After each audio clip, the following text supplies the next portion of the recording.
here at Cheap Homesteading, it's the beginning of spring. I unpacked the beehives out of their wintering boxes last weekend.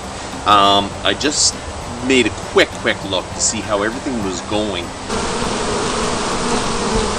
Okay, when you first go into a hive, the first time you actually do an inspection, I don't go through every frame, partially because I'm afraid of damaging the queen, killing the queen, or whatever. As long as I can go in there and I can see that she's doing what she's supposed to be doing, I leave it alone. So what I'm going to do is pull the lid off.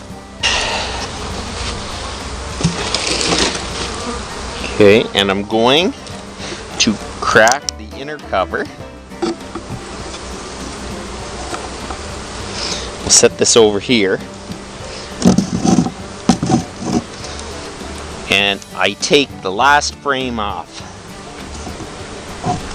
because there's least likely ever for the queen to be on the last frame.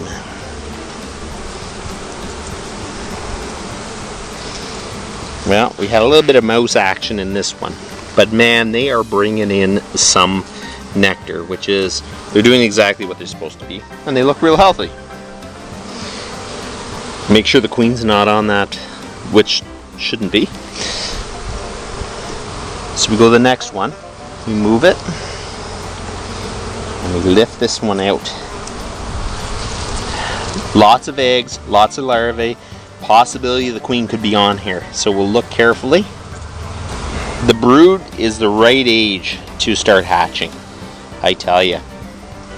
The population of this hive is going to start going really good really soon.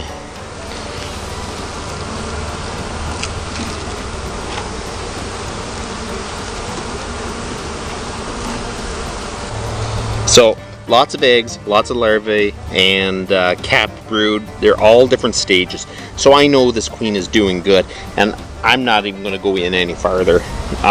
Very shortly though, I'm going to have to check. I'm going to have to put another super on it so they end up not swarming on me. I find it really important. You cannot let, as soon as the first goes start coming out, when the first goes start hatching, you got to keep an eye on it, because the population builds very quickly, and in a couple weeks, well, 21 days and 3 weeks, this hive is going to be huge. So you have to keep your eye on it so they don't swarm. Okay, so here's a little bit of a tour of the apiary. I had 30 going into the winter. It didn't go so well, and partially because I had a huge warm spell in February. So I'm down to 17. But the ones that did survive are actually really quality. Like, they are in good shape. So I'm in much better shape than I was last year. But I had 30 going into the winter. It was kind of a little bit of a rough winter.